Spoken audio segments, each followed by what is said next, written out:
নবীজির একজন সাহাবী আল্লাহর নবীর কাছে এসে অভিযোগ পেশ করলেন, ইয়া রাসূলুল্লাহ ওয়া ইয়া হাবিবাল্লাহ, আমার প্রতিবেশী যার নাম হলো আবু লুবাবা, তার বাড়ির একটা খেজুর গাছ আমার সীমানা ডিঙ্গিয়ে আমার বাড়িতে হেলান দিয়ে আছে, আর ওই গাছের খেজুরগুলো আমার সীমানায় পড়ে আমার বাচ্চাগুলো ওই খেজুরগুলো কুড়িয়ে নেয়, আর আবু লুবাবা আমার বাচ্চাদের হাত থেকে খেজুরগুলো কেড়ে নেয়। নবীজির মাধ্যমে, আল্লাহর হাবিবের মাধ্যমে আবু লুবাবাকে এই বিষয়টা মেসেজ দেওয়ার জন্য আমি রসুলের খেদমতে এসেছি। নবীজি গো, আবু লুবাবাকে বলে দেন সে যেন আমার বাচ্চাদের কাছ থেকে খেজুরগুলা কেড়ে না নেয়, আমার বাচ্চাদের কাছ থেকে খেজুরগুলা যেন না নেয়। আরেক বর্ণনা এসেছে, তিনি বললেন, ইয়া রাসূলুল্লাহ, আমার বাড়ির প্রাচীর করব, খেজুর গাছটার জন্য আমি প্রাচীরটা করতে পারি না। নবীজি আপনার মাধ্যমে আমি আবু লুবাবাকে প্রস্তাব দিচ্ছি সে যেন তার খেজুর গাছটা কেটে নেয় অথবা আমার কাছে বিক্রি করে দেয়। আল্লাহর নবী আবু লুবাবাকে ডেকে আনলেন। আবু লুবাবাকে এনে বললেন, আবু লুবাবা, তুমি নাকি তোমার প্রতিবেশীর বাচ্চাদের হাত থেকে খেজুর কেড়ে নাও, তোমার গাছের খেজুর তার বাড়ির উপরে গাছ হেলান দিয়ে আছে বলে। ও আবু লুবাবা, তুমি বাচ্চাদের হাত থেকে খেজুরগুলো কেড়ে নিও না। আবু লুবাবা ডেকে বলে, কেন না, আমি নেবই, কারণ আমারও তো বাচ্চা রয়েছে, আমারও তো বাচ্চা রয়েছে। আল্লাহর নবী আবু লুবাবার এই জবাবে তিনি অত্যন্ত ব্যথিত হলেন। এক পর্যায়ে তিনি যখন চলে গেলেন, বেঈমানটা মুনাফিকটা চলে গেলেন, নবীজির চেহারাটা মলিন, নবীর চেহারা মলিন দেখে সাহাবীদের চেহারাও মলিন, কারণ মাছিলি কাদার জানে বাঙালি, নবী কাদার জানে সাহাবী। চিৎকার মেরে বলা যাবে মারহাবা। রাসূলের কদর সম্মান সর্বোচ্চ মর্যাদা দিতে জানতো কারা? বেঈমান আবু লুবাবা নবীর প্রস্তাব নাকচ করার কারণে, অমান্য করার কারণে নবীর চেহারা মলিন, সাহাবীরাও ব্যতীত চলে গেছে মুনাফিকটা। কিতাবে লেখে ওই মজলিসে মদিনার একজন ধনী সাহাবী ওই অনুষ্ঠানে ছিলেন। ওই সাহাবীর নাম ছিল হযরতে সাবেত, যার নাম ছিল আবু দারদা। ওনার আরেকটা নাম ছিল আবু দারদা। আবু দারদা রাদিয়াল্লাহু তাআলা ধনীদের মধ্যে একজন ছিলেন। যখন তিনি দেখলেন নবীর চেহারাটা মলিন, আবু দারদা রাদিয়াল্লাহু তাআলা বলেন, আল্লাহর নবী গো, আমি আপনার কাছে একটা ইজাজত চাই। কি ইজাজত? বলে, ইয়া রাসূলুল্লাহ, আপনি যদি আমাকে ইজাজত দেন, আমি যাই, আমি দেখি আবু লুবাবার কাছ থেকে গাছটা আমি কিনে এনে আমার ভাইকে দিয়ে দিতে পারি। এখানে একটা কথা মনে রাখবেন, আমি ভুলে গেছি, নবীজি আবু লুবাবাকে এই প্রস্তাবটাও দিয়েছিলেন, আবু লুবাবা রে, তুমি যদি এই খেজুর গাছটা তোমার ভাইয়ের কাছে বিক্রি করে দাও, জান্নাতে তোমার জন্য আমি একটা খেজুর গাছের জামিনদার হব। আউযু বিল্লাহি মিনাশ শাইতানির রাজীম। বিসমিল্লাহির রহমানির রহিম।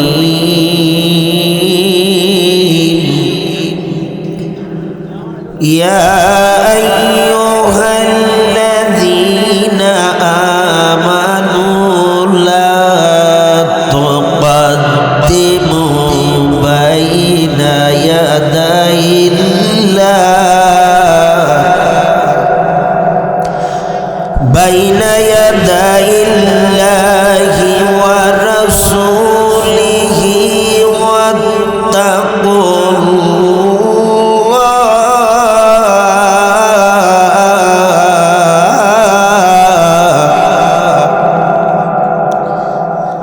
ইন্নাল্লাহা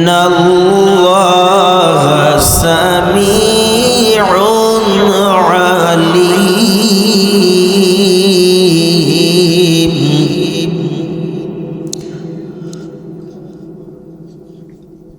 وقال تعالى إن الله اشترى من المؤمنين أنفسهم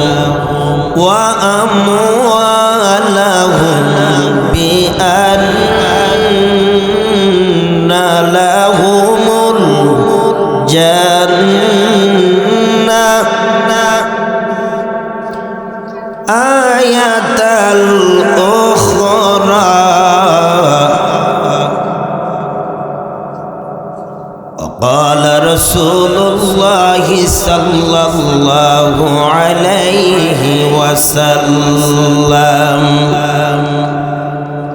إذا وضع الميت في قبره جاء القرآن عند رأسه الصلاة عن يمينه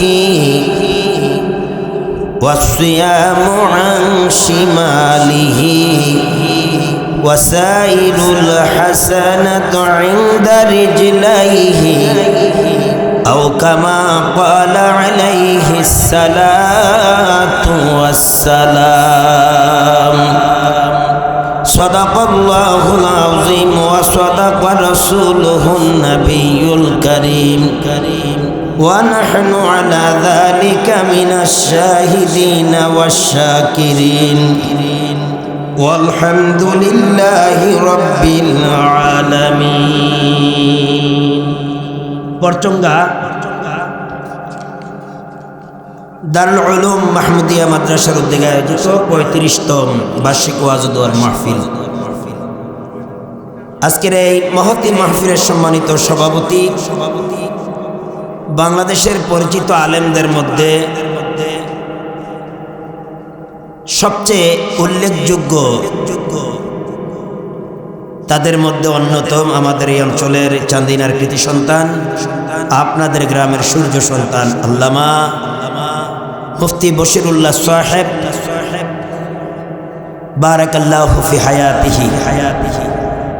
ইতিমধ্যে অনেক উলামায়ে কেরাম আলোচনা করেছেন, মাদ্রাসার উস্তাদ, ছাত্র, মাদ্রাসার মুহিব্বিন বৃন্দ।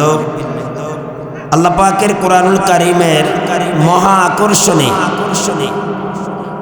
এই গভীর রাত পর্যন্ত যারা ময়দানে কোরআন শোনার জন্য অধীর আগ্রহ করে বিভিন্ন জায়গায় অবস্থান করতেছেন বা ময়দানে বসে আছেন, সকলকে স্বতঃস্ফূর্তভাবে ময়দানে এই জান্নাতের বাগানে আসার আহ্বান রেখে আলোচনার শুরুতে মহান রব্বে কারীম রব্বে কাবার প্রশংসা করছি যে আল্লাহ দয়া করে আমাকে আবার আপনাদের মাঝে আনয়ন করেছেন।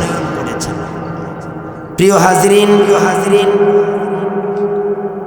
প্রধান আলোচকের পূর্বে আমি শুরু করেছিলাম, কিন্তু ভাগ্যের পরিহাস, ব্যস্ততার কারণে হযরত চলে এসেছেন, আবার মাইক ছেড়ে দিতে বাধ্য হয়েছি। তো পুনরায় আবার এখানে এসেছি, কিছু সময় আমি আপনাদের নষ্ট করব। এর পূর্বে কালামে পাকের 114টি সূরার ভেতর থেকে 49 নম্বরের সূরাটির নাম সূরাতুল হুজুরাত, একটি আয়াত তেলাওয়াত করেছি এবং সূরাতুত তাওবার একটি আয়াতের অংশ তেলাওয়াত করেছি। আল্লাহ রাসূলের অসংখ্য হাদিসে নববী থেকে একটি হাদিস পাঠ করেছি। যদি আল্লাহ তৌফিক দেন এই স্বল্প সময়ের মধ্যে আমলের উদ্দেশ্যে কিছু কথা বলবো, আল্লাহ বলার তৌফিক দেন। প্রিয় ভাইয়েরা, আমি আগেও বলেছি উলামায়ে কেরামের পাঁচরণ প্রতি বছর আপনাদের এই মাদ্রাসায় হয়, আজও হচ্ছে। ইনশাআল্লাহ আল্লাহ যেন ভবিষ্যত এই ধারা অব্যাহত রাখে, আমরা বলি আমিন। আল্লাহ তাআলা তার বান্দাদের মধ্যে আলেমদের সম্মান যে সর্বোচ্চ এবং সবার থেকে মর্যাদা সম্পূর্ণ, এই ব্যাপারে বহু জায়গায় আল্লাহ নিজে বলেছেন। আমি যে আপনাদের মাঝে যে আয়াত তেলাওয়াত করেছি, এই আয়াত তেলাওয়াতের মাধ্যমেই সেই পর্ব আমাদের সামনে চলে আসবে। সে আলেমদের সংস্পর্শে আমরা এসেছি, আবার চলে গেছি, আবার কিছু মানুষ রয়ে গেছি, তাই না? আল্লাহ রাব্বুল আলামিন তার কালামে পাকে এই আলেমদের ব্যাপারে তিনি স্পষ্ট ভাষায়, ধার্তহীন ভাষায় সন্দেহতীতভাবে প্রমাণিত করেছেন যে ইন্নামা ইয়াখশাল্লাহ মিন ইবাদিহিল উলামা, আমার বান্দাদের মধ্যে সবচেয়ে বেশি ভয় আমাকে যারা করে তারা হলো আলেম। তারা কি? তারা আলেম, তারা জ্ঞানী। আর দুনিয়ার জাগতিক গানী নয়, এলমে ওহির গানে গানী। সেজন্য রাসূল করিম সাল্লাল্লাহু আলাইহি সাল্লাম তার পবিত্র জবানে এই বিষয়টা, এই আয়াতের ব্যাখ্যা মনে করতে পারেন। তিনি বলেছেন ইন্নাল উলামা ওয়ারাসাতুল আম্বিয়া, যে নিশ্চয়ই আলেমরা হলো আমার উত্তরসূরি। জোরে বলেন সুবহানাল্লাহ।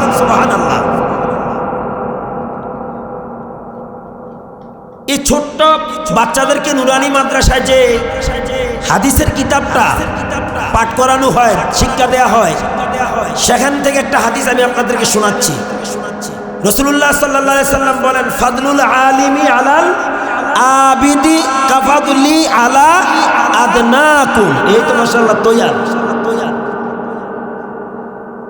রাসূলুল্লাহ সাল্লাল্লাহু আলাইহি সাল্লাম সাহাবীদের মাঝে বললেন, সাহাবীরা তোমাদের মধ্যে ছোট ব্যক্তি হতে আমার মর্যাদা যত বড়, বেইলিম আবেদের মধ্যে একজন আলেমের মর্যাদা তত বড়।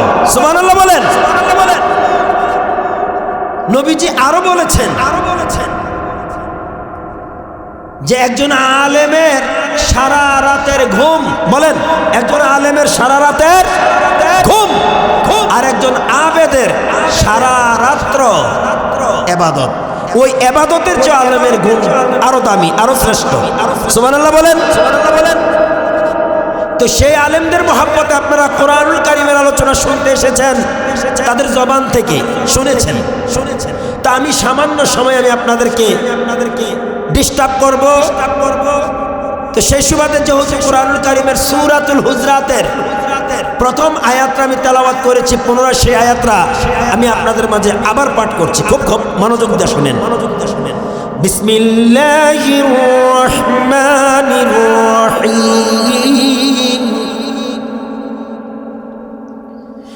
ইয়া আইয়ুহাল্লাযীনা আমানু লা তুকদ্দিমু বাইনা ইয়াদাইল্লাহি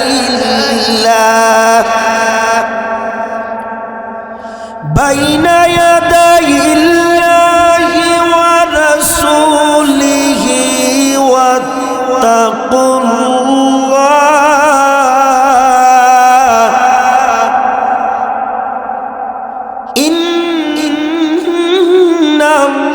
ইন্নাল্লাহা সামিউন আলীম।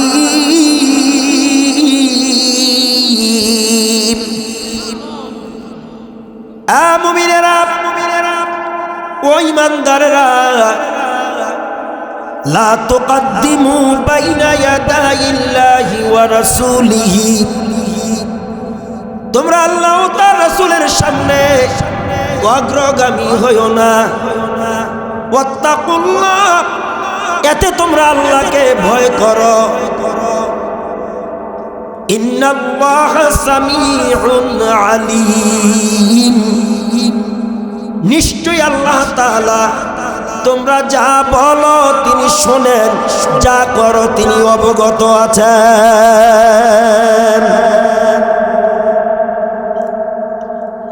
পরে আয়াত আল্লাহ বলেন, ইয়া আইয়ুহাল্লাযীনা আমানু লা তারফাউ আসওয়াতাকুম ফাওকা সাওতিন নাবিয়্যি ওয়ালা তাজহারু লাহু বিল কওলি কাজহারি বাযিকুম লিবাযিন আন তাহবাতা আমালুকুম ওয়া আনতুম লা তাশউরুন।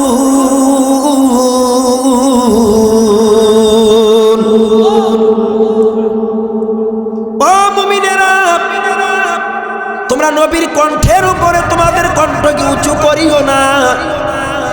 পয়গম্বরের সামনে তোমরা এমন ভাবে কথোপকথন করিও না, বাক্য আলাপ করিও না, আলাপচারিতা করিও না, যাতে তোমাদের কণ্ঠ পয়গম্বরের আওয়াজের উপরে হয়ে যায়। যদি তোমরা তা করো, আনতাহবাত, নিঃশেষ হয়ে যাবে, নিষ্ফল হয়ে যাবে আমালুকুম, তোমাদের সকল আমল। ওয়া আনতুম লা তাশউরুন,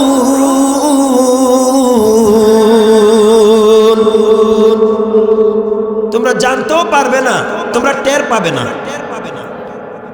এই আয়াত দুটি নাজিলের প্রসঙ্গে কখন কেন এ দুটি আয়াত নাজিল হল, আসবাবুন নুজুলিল আয়াত, তার প্রেক্ষাপট একটু শুনেন, ক্লিয়ার হলে আপনাদের আলোচনাটা ইজি হয়ে যাবে শুনতে, বুঝতে, অনুভব করতে, উপলব্ধি করতে। মদিনার বনি তমিম গোত্রে কিছু লোক পয়গম্বরের খেদমতে হাজির হয়ে বললেন, ইয়া রাসূলুল্লাহ, আমাদেরকে পরিচালনা করার জন্য, আমাদেরকে নেতৃত্ব দেওয়ার জন্য একজন আমির বা অভিভাবক, একজন নেতা বা সর্দার মাতবরের দরকার। আমির বা নেতা বা মাতবর বা লিডার বানাবার জন্য নবীর খেদমতে আসলেন। আর ওই মজলিসে আবু বকর রাদিয়াল্লাহু তাআলার মতো, ওমর রাদিয়াল্লাহু তাআলার মতো সাহাবী ছিলেন। হযরত আবু বকর কাকা ইবনে মাবাদের নাম প্রস্তাব করলেন, পক্ষান্তরে হযরত ওমর রাদিয়াল্লাহু তাআলা আকরা ইবনে হাবিস ওনার নাম প্রস্তাব করলেন। আবু বকর রাদিয়াল্লাহু তাআলা বললেন, ওমর, যে জায়গায় আমি একজনের নাম প্রস্তাব করলাম, আপনি তো পারতেন আমাকে সাপোর্ট দিতে, কিন্তু উল্টা আর একটা লোকের নাম প্রস্তাব করলেন। এই দুই সাহাবী যেমন তেমন সাহাবী না। কি মনে করেন আপনারা? সাহাবীদের মধ্যে সর্বোচ্চ মর্যাদার অধিকারী সাহাবী, সর্বসর্বা, এই দুইজনের মধ্যে যখন একটু কথোপকথন হলো, অমনি ভাবে আল্লাহ তাআলা আয়াত নাজিল করলেন, সতর্কবার্তা দিলেন, এসএমএস দিলেন, ইমানদারেরা, মুমিনেরা, সাহাবারা, আল্লাহ এবং আল্লাহর নবীর সামনে তোমরা মাতবরি করিও না, অগ্রগামী হইও না, এমনকি নবীর কণ্ঠের উপরে তোমাদের কণ্ঠকে উঁচু করিও। তোমরা যা করো আল্লাহ দেখে, জানে, যা বলো আল্লাহ শুনে, ঠিক নিও। পাশাপাশি আল্লাহ বলেন, যদি তোমরা এমনটাই করো তবে জেনে রাখো তোমাদের অজান্তে তোমাদের জিন্দিগির সব আমল বরবাদ। বলেছেন কে? যারা আছেন আমার দিকে একটু তাকান, সময় কিন্তু বেশি না, অল্প সময়। আজকে ওয়াজ শুনি আমরা, ওয়াজকে বাস্তবে রূপ দিতে পারি না, ঠিক নিও। আমরাও যারা ওয়াজ করি নিজেদের মধ্যে ব্যর্থতা আছে। এই আয়াত আল্লাহ যখন নাজিল করলো, সাহাবীদের মধ্যে একজন সাহাবী, ওনার বৈশিষ্ট্য ছিল, ওনার গুণাবলী ছিল, অভ্যাসও ধরে নিতে পারেন। মানুষের কিছু অভ্যাস আছে না? দেখেন আপনাদের সামনে আসতেছে, ওই সাহাবীর কণ্ঠ ছিল অত্যন্ত বারিক, মোটা গলা, আস্তে কোনো কথা বলতে পারতেন না। ওই সাহাবীর নাম ছিল হযরত সাবিত ইবনে কায়েস, বলেন রাদিয়াল্লাহু তাআলা আনহু। তিনি যখন জানতে পারলেন নবীর কাছে এই মর্মে আয়াত নাজিল হয়েছে। নবীর সামনে যাদের কণ্ঠ উঁচু হবে, যাদের কণ্ঠ ভারী হবে, তার অজান্তে তার জিন্দেগীর সব আমল নিষ্ফল বিফল। সাহাবী এত মহা সংকটে, এত মহা টেনশনে, এত চিন্তামগ্ন হয়ে গেলেন, তিনি আবার নিজেকে নিয়ে ভাবতেছে, মনে হয় না জানি এই আয়াত আমাকে কেন্দ্র করে নাজিল হয়েছে। মুরব্বী বাবারা খেয়াল করেন, আজকে তো পরসঙ্গা মাজারে যাইয়া আরেকজনের ব্যাপারে আমরা সমালোচনা করি, গীবত শাকায়াত করি। কথা কোন ঠিক কিনা? সাহাবী তিনি নিজেকে নিয়ে মন্তব্যে গবেষণায় রত, মনে হয় এই আয়াত আমাকে কেন্দ্র করে নাজিল হয়েছে। কেননা আমার কণ্ঠ বাড়ি, আমার কণ্ঠ মোটা, আমি নিচু আওয়াজে কথা বলতে পারি না, না জানি নবীর সামনে আমার কণ্ঠ উঁচু হয়েছে, এই প্রসঙ্গে বোধহয় আয়াত নাজিল হয়েছে। মনে হয় আমার জিন্দেগীর সব আমল বরবাদ।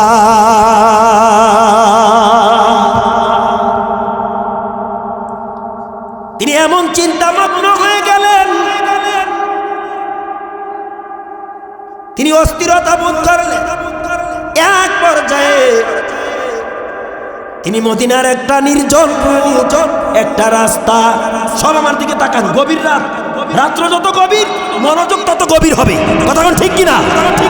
মদিনার একটা নির্জন পথ, ওই পথ ধরে নিজেকে অপরাধী মনে করিয়া, নিজেকে দোষী সাব্যস্ত করিয়া শুধু কাঁদতেছেন, শুধু কান্দে।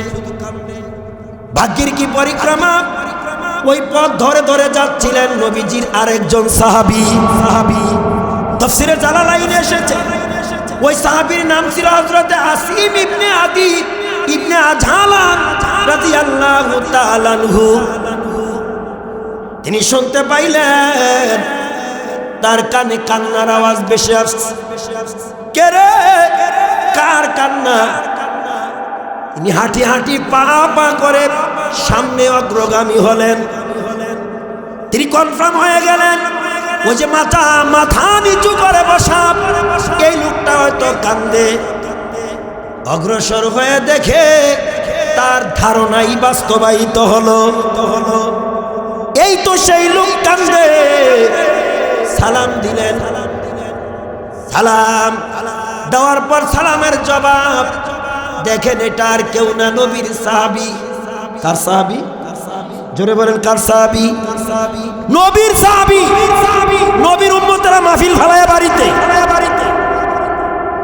আমার ধারণা নবীর উম্মতেরা কোরআনের মাহফিলকে আবার গভীর রাত্রে সাজাবে। ঠিক নিও।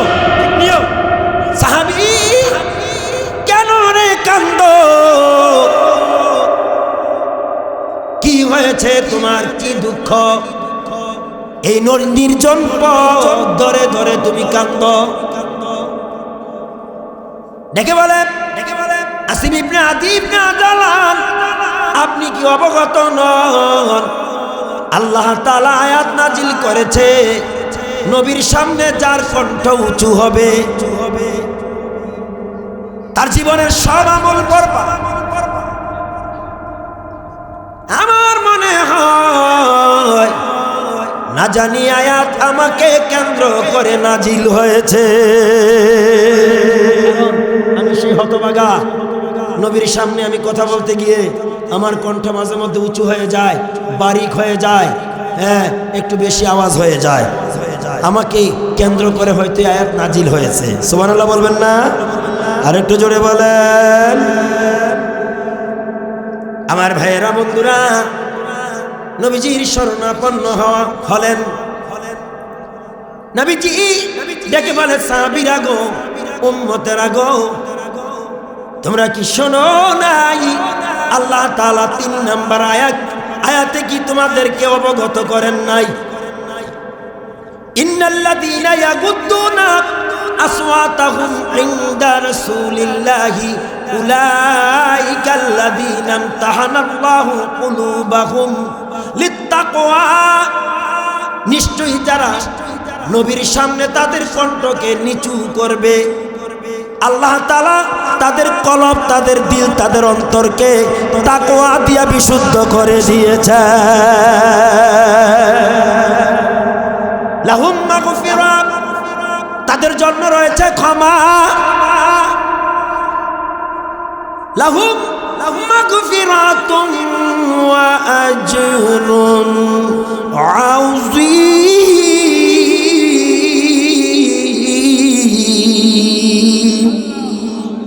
তাদের জন্য রয়েছে ক্ষমা, আরো আছে মহা পুরস্কার। আমরা চিৎকার মেরে বলি আলহামদুলিল্লাহ। আমার বন্ধুগণ, নবীর সামনে উচ্চ আওয়াজে কথা বলার জন্য নিষেধ করেছেন কে? নবীর সামনে, আল্লাহ এবং আল্লাহ রসুলের সামনে অগ্রগামী হতে নিষেধ করেছেন কে? আল্লাহ।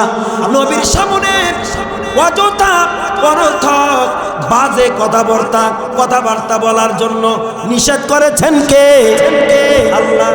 এখন প্রশ্ন হলো, নবী তো এখন নাই, নবী আছে নাকি? নবী নাই।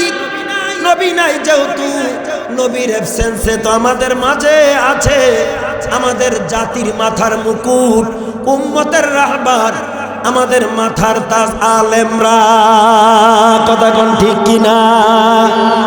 আবার রাসূল বলেছে আলেমরা হলো আমার উত্তরসূরি। আবার পয়গম্বর বলেছে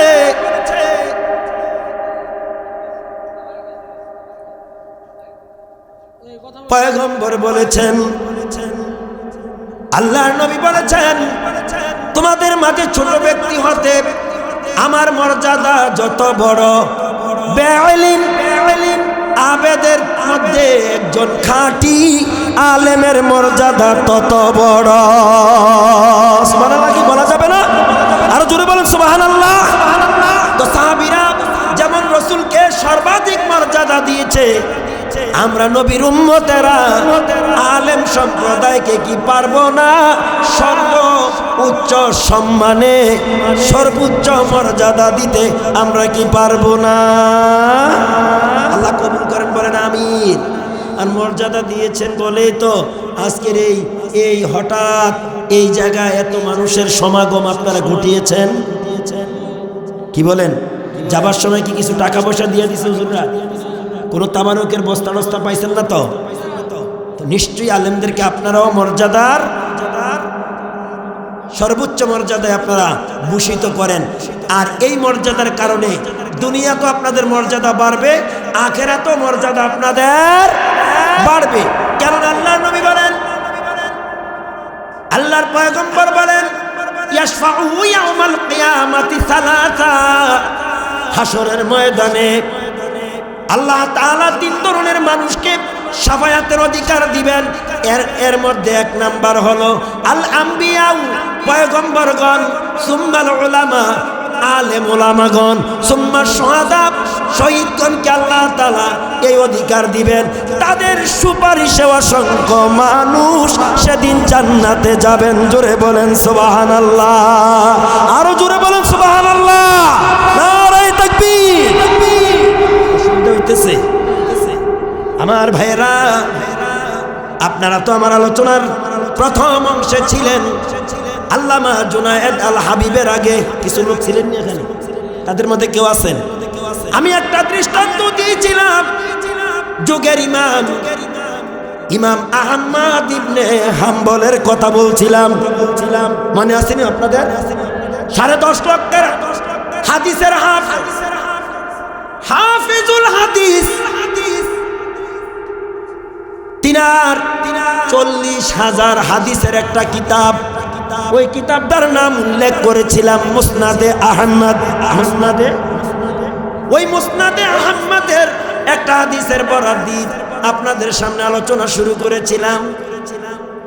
আমার বন্ধুগণ, মুহাব্বত যখন আলেমদেরকে করবেন, ওই রকম কালচারে ওই রকম মুহাব্বতে করতে হবে। 2 নম্বরের মুহাব্বত দুই নম্বরের মোহাব্বত নয়, মুখে যা অন্তর তা তা। অত্যন্ত মনোযোগ আমি আবার পূর্বের আলোচনায় ফিরে আসলাম। রাসূলের জামানায় একজন সাহাবী নবীর কাছে এসে অভিযোগ দিলেন, নবীজি গো, আমার প্রতিবেশী আবু লুবাবা, তার বাড়ির একটা খেজুর গাছ আমার বাড়িতে ফেলে আছে। কেউ আপনাদের এলাকায় এক বাড়ির গাছের ডালা আরেক বাড়ির সীমানা যায় না, ফেলে থাকার কারণে তার খেজুর গাছের খেজুরগুলো যখন আমার সীমানায় পড়ে আমার বাচ্চারা কুড়িয়ে নেয়, আর কুড়িয়ে নেওয়ার কারণে সে আমার বাচ্চাদের হাত থেকে খেজুরগুলা কাইরা কাইরা। এই নিষ্ঠুরতার জন্য আপনার কাছে অভিযোগ।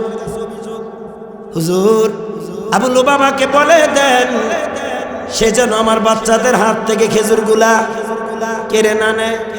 নবীজি ওনাকে ডেকে আনলেন, এনে বললেন, আবু লুবাবা কথা কি ঠিক? হুজুর ঠিক। তো তুমি আর এমনটা করিও না। না হুজুর, আমারও তো বাচ্চা আছে, আমার গাছের খেজুর ফের বাচ্চারা নিবে, আমি কেড়েই নেব। এরকম খবিস মানুষ এখনো সমাজে আছে। কথা এখন নাই বোধহয়, রাসূলের যুগে ছিল, এখন আর নাই। আরেক বর্ণনা এসেছে, হুজুর আবু লুবাবার খেজুর গাছ আমার বাড়িতে হেলে থাকার কারণে আমার বাড়িটা বেড়াক দিতে পারি না।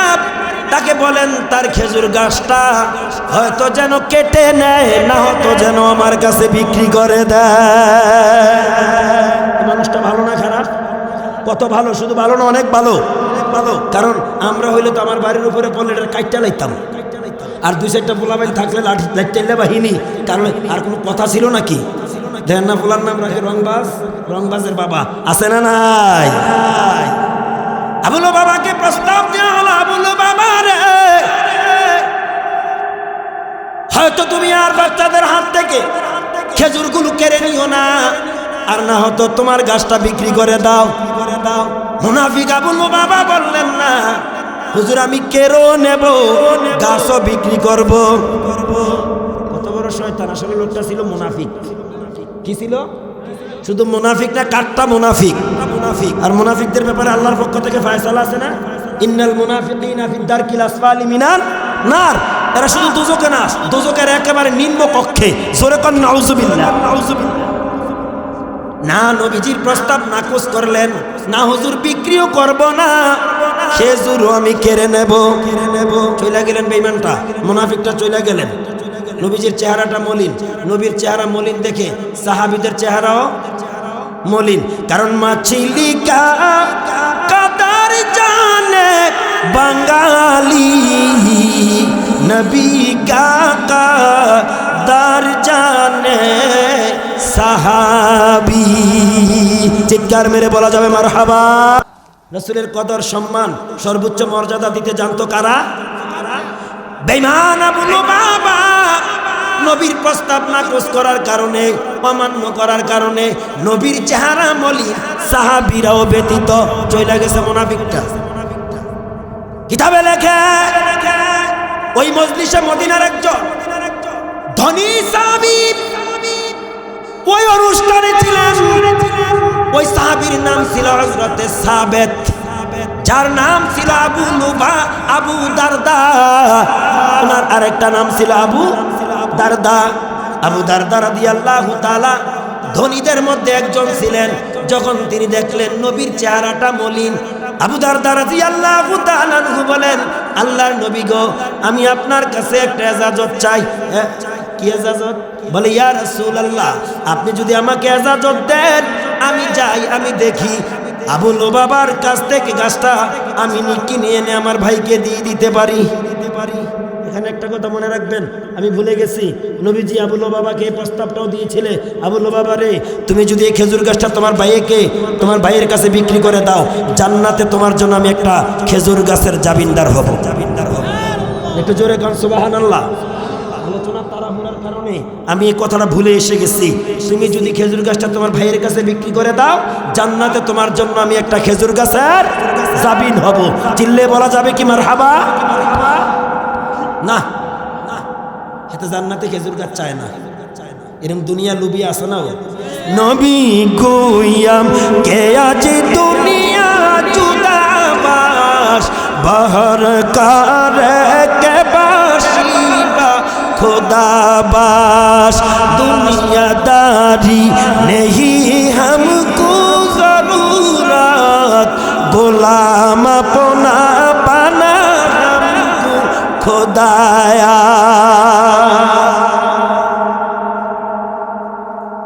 দুনিয়ার লোভের কারণে মানুষ আল্লাহ থেকে ফারাক হয়ে যায়, রসুলের আদর্শ থেকে বিমুখ হয়ে যায়, কোরআন থেকে দূরভীত হয়ে যায়। যেরকম ঠিক কিনা?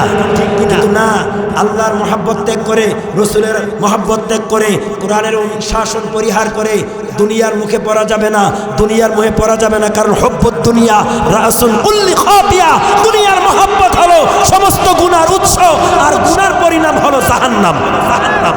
কথা বল ঠিক না বা ঠিক? ঠিক না বা ঠিক? আবু লুবাবাকে জান্নাতের খেজুর গাছ মীমাংসার সিদ্ধান্তে উপনীত করতে পারলেন না, নবীর প্রস্তাবও রাখলেন না। জান্নাতের খেজুর গাছও সে চায় না। আসলে চায় কি? দুনিয়া। বলেন কি চায়? আরো জোরে বলেন। রাসূল বলেছেন দুনিয়া হুলওয়াতুন খাদিরা, দুনিয়াটা হলো এদের মতন মানুষের কাছে আনন্দ উল্লাসের জায়গা, সুস্বাদু জায়গা। জোরে কোন ঠিক কিনা? এসব দুনিয়া লুবিদেরকে যত ভয়ভীতি দেখান, জাহান্নামের দৃশ্য যদি এদের চোখের সামনে রাখেন, কুকুরের লেজের মতো এরা সোজা হবে না। ঠিক না বেঠি? মুসলমান ইমানদার হযরত আবু দারদা বলেন, ইয়া রাসূলুল্লাহ, আপনি যদি আমাকে ইজাজত দেন, আমি কাস্টমার হয়ে আবু লুবাবার কাছে যাইয়া প্রস্তাবটা দেই। নবীজি গো, আমি যদি আবু লুবাবার কাছ থেকে খেজুর গাছটা ক্রয় করে নিয়ে আসতে, আপনাদের মনোযোগ ঠিক আছে নি? তাই বলেন তো, হযরত আবু দারদা রাসূলের কাছে কি প্রস্তাবটা দিছিল? মাশাআল্লাহ, একজন কাছে খেজুর গাছ চায় না, আর একজন কাছে খেজুর গাছ ক্রয়। আবার বলছি, মনোযোগ দেন, মনোযোগ দেন। হুজুর, আমি যদি আবু লুবাবা ওই মুনাফিকটার কাছ থেকে খেজুর গাছটা ক্রয় করে আনতে পারি, আমি একটা খেজুর গাছের মালিক জান্নাতে হব। হব কি না? নবীজি বললেন, তুমিও হবে। জোরে কান সুবহানাল্লাহ। নবীজির কাছ থেকে ইজাজত নিয়ে গেলেন আবু লুবাবার বাড়িতে। বাড়ির আঙ্গিনায় যাইয়া ডাক দিলেন, ইয়া আবা লুবাবা। লাব্বাইক। কে? বেরিয়ে এসো। কে? দেখো। এসে দেখে মদিনার ধনী সাহাবী হযরত আবু দারদা। জোরে কন্যা সুবহানাল্লাহ। কেন এসেছো? আমি এসেছি একান্তভাবে তোমার সাথে একটা কথা বলবো। কি বলো? কয়, রসুলকে তো তুমি খেজুর গাছটা দিলা না, আমি যদি ক্রয় করতে চাই, তুমি কি আমার কাছে বিক্রি করবা? আবু দারদাকে ধমক দিয়া বললেন, যা, নবীর কাছেই বেশি নাই, তোমার কাছে বেচবো। এবার হযরত আবু দারদা ডেকে বলে, আবু লুবাবা, প্রস্তাব আমি এভাবে আনি নাই, এভাবে দেই নাই। তুমি তো জানো মদিনার ধনীদের মধ্যে আমি একজন। মদিনায় আমার একটা বাড়ি আছে, ওই বাড়িটার মধ্যে 600 খেজুর গাছ আছে। এ যুবকেরা আমার দিকে তাকান, আমার দিকে তাকান। তোমাদের মতন কত যুবক আসছিল, আবার গেছে। আপনাদের মতো কত মুরব্বী আসছিল, আবার চলে গেছে। ঠিক না? আবু লুবাবা, 600 খেজুর গাছ ওয়ালা একটা বাড়ি আমার মদিনায় আছে। সুদর্শন একটা বাড়ি রয়েছে, ওই পাড়াকে একটা দৃষ্টিনন্দন পুকুরও রয়েছে। তাইলে ওই বাড়িতে একটা সুদর্শন বাড়ি, একটা দৃষ্টিনন্দন পুকুর, আরো আছে 600 খেজুর গাছ। বাড়িটা কি সাধারণ বাড়ি মনে করতেছেন নাকি? আবু লুবাবা রে, তুমি যদি তোমার খেজুর গাছটা আমার কাছে বিক্রি করো রে আবু লুবাবা, এই 600 খেজুর গাছওয়ালা দৃষ্টিনন্দন বাড়ি এবং সুদর্শন পুকুরটা সহ আমি তোমাকে দিয়ে দেব। কথা বলার সাথে সাথে মুনাফিকটা যেন মোটামুটি হার্টফেল করে ফেললেন। পুরাপুরি না, মোটামুটি। একটু পরে স্বাভাবিক গানে ফিরলে বলতেছেন, ইয়া আবা দাহদা, সাদাকাতা, তুমি যা বলছো সত্য বলছো? তিনি বললেন ওয়ালা নাম, হ্যাঁ আমি সঠিক বলেছি। এক পর্যায়ে বললেন হ্যাঁ বিক্রি করলাম। সুবহানাল্লাহ কইতেন না? এটা কীর্তেন দেন বারবার, আমি তো বুঝি। গলা ভাঙ্গা এত রাত্রে একটা প্রস্তাব রাখছিলেন, পারলাম না। সুযোগ আসলে বলবো ইনশাআল্লাহ। রাজি হয়ে গেছে। এবার বোঝা গেল কে সে লুবি। সে কি শুধু লুবি না, দুনিয়া লুবি। বলেন বলেন কি লুবি? সম্মতি পাইলে হযরত আবু দারদা রাদিয়াল্লাহু তাআলা রাসূলের দরবারে গেলেন, কারণ রাসূলের চেহারা মলিন দেখে আসছে। রাসূলের চেহারায় হাসি ফুটাবে দৌড়ে গেলেন, গিয়া রাসূলের খেদমতে হাজির হয়ে বলেন ইয়া রাসূলুল্লাহ, আমি খেজুর গাছটা ক্রয় করে নিয়ে এসেছি। নবীজি গো, আমার জন্য কি জান্নাতে খেজুর গাছ হয়েছে? রাসূল বলেন শুধু খেজুর গাছ হয় নাই, এরকম খেজুর গাছওয়ালা বাড়ি আল্লাহ তোমার জন্য জান্নাতে তৈরি করে রেখেছে। সুবহানাল্লাহ বলেন। দ্রুত গতিতে বাড়িতে গেলেন, যে বিবিরে বলতেছেন বাহিরে আসো, বাড়ি থেকে বেরিয়ে আসো। কয় কেন? কয় বাড়ি বিক্রি করে লাইছে। জোরে কন্যা সুবহানাল্লাহ। বিবি কয় আশ্চর্য তো, আশ্চর্য কি বলো, তোমার এমন কি অভাব? তুমি এত ধনী মানুষ, মদিনার এমন একটা বাড়ি তুমি বিক্রি করে ফেললা।